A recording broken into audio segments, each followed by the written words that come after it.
Welcome back, mga kaaldab. Ito na naman po ang inyong lingkod, si Mr. Destiny. At magbibigay na naman po tayo ng pinakamainit na update po ngayon sa social media. Remind ko lang po sa mga ayaw pong kumbaga maniwala, lagi ko naman pong pinapaliwanag dito po sa channel ni Mr. Destiny. May kanya-kanya po tayong pananaw at opinyon. Nirerespeto ko po yan at ginagalang. Kasi alam ko naman po na wala naman po tayo makukuha mga bagong subscriber o mga bagong viewers. Ang tanging mga viewers lang po ni Mr. Destiny, ito yung since 2015 hanggang 2019. Taliwas po sa mga sinasabi nila na kumukuha lang daw po tayo ng mga bago. Never po, kasi paano po natin may papasa sa kanila? Gayong wala naman po silang alam. Di po ba ano yan? Papaliwanag natin ang gusto kung bakit hanggang Aldab matatag. Kung bakit ang Aldab hanggang ngayon hindi natitinag. Hindi na, kasi alam naman natin ang buong istorya. Kaya nga po hinahayaan tayo nila Daddy Bay, nila Tatay Dab, nila Nanay Dab, at si Congressman Arjo na nasa kongreso na. Pwede naman siyang gumawa ng batas para matigil na yung fake news. Di po ba? Tapos siya pa yung binabanatan. Sabi nga nila sa akin, ako, malalaman ni congressman yan, kakasuhan ka.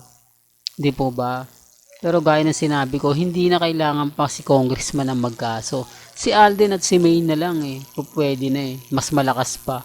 Di po ba? Kumbaga lalong-lalo na nga po pag sinabi ni Alden nakasuhan yan dahil pinagpipilitan ng Aldab na may anak sila ni Mengay. Kumbaga ganun din naman si Main. Doon pa lang mapapaisip na sila Di po ba? Pero bakit nga po ba hinahayaan kami? Bakit nga po ba kumbaga sinasabi nila na hindi daw po matinag-tinag? Kaya common sense na lang po, gaya ngayon sinasabi nila, di po ba nasa Hong Kong si Main? Pero ang Aldab sinasabi natin na magkasama sila nila Father Jeff. Di po ba walang Mengay sa Hong Kong? Dito pa lang pwede na po kaming basagin ni Main. Pwede na mag-update si Main ng kumbaga kasama niya si Congressman Arjo sa kanyang Twitter, Instagram, Facebook, ganun din naman po si Congressman. Di basag yung Aldab. Basag po kami. Pero hindi ganun kasi nangyayari. Halos lahat po ng mga pabor sa Aldab pumapasok. Halos lahat ng mga kumbaga update sa Aldab po nakikita. Yan ang sinasabi't pinapaliwanag ko. Pero kumbaga mahirap diba? Andun yung point na tama ka naman Mr. Destiny, kasi kung susuriin mo, kung titignan mo, may mga bagay-bagay na mapapaisip nga naman ikaw. Lalo na po yung mga nababasa at napapakinggan. Di po ba? Real talk to mga kaaldab. Kaya nga hindi ako basta-basta nagpapa-apekto at never po tayo nagpapatalo. Kasi alam natin na lagi nagkukumpisal si Alden Richards kay Father Jeff. Ganon din naman po si Mengay.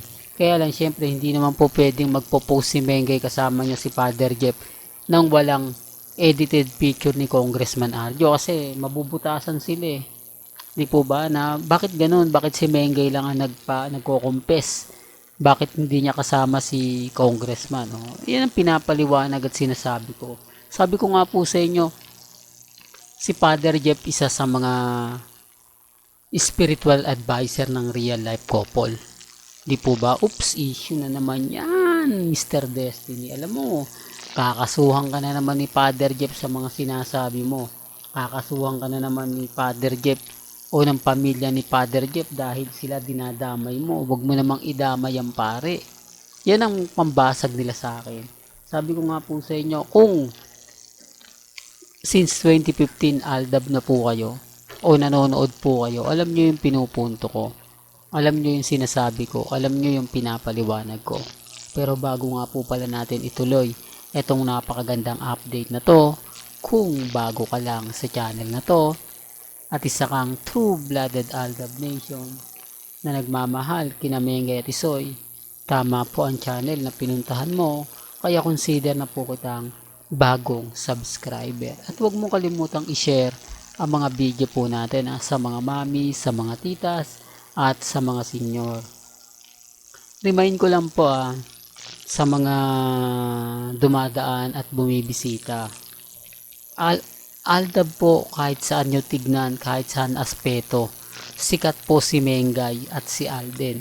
Kaya po yun sa Hong Kong, tama naman po ng sinasabi ng iba na kung araw ng linggo yan, Mr. Destiny, napakaraming Pilipino ang namamasyal sa mga mall.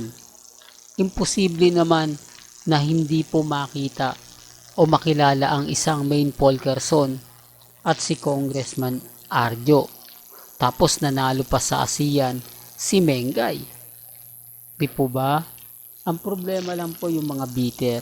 Ang problema lang po yung mga taong galit na galit, inis na inis, lalo na nga po kapag nagbibigay tayo ng mga ganap.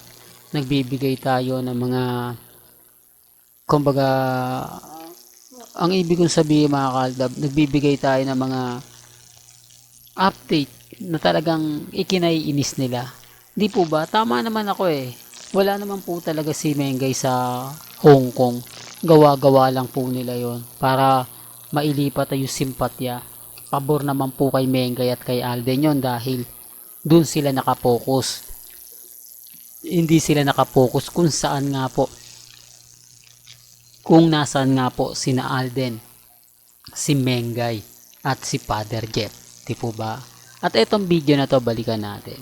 Alam nyo po ba na nawindang ang GMA management dahil dito?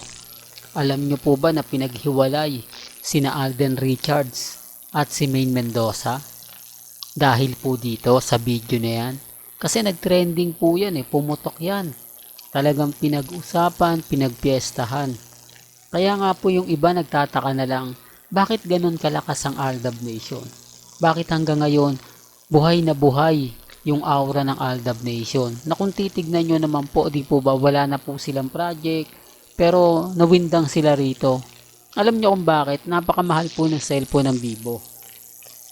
Pero hindi man siya naging top seller, naging mabenta siya. Kaysa po sa Oppo, sa mga Realme, yung wala pang Infinix nun mga kaldab.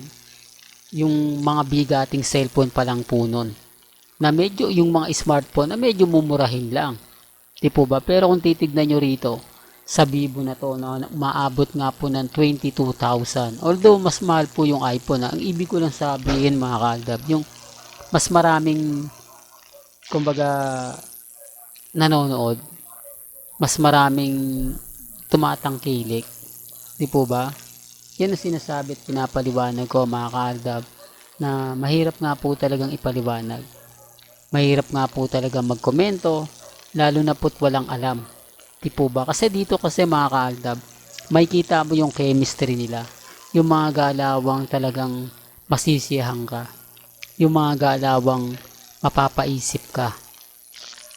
Yan po, ganyan po sila katakot o katakot. Alam nyo po ba na nagkaroon nga ng pagsasama dapat sa isang event, malaking event, si Alden at si Mengay.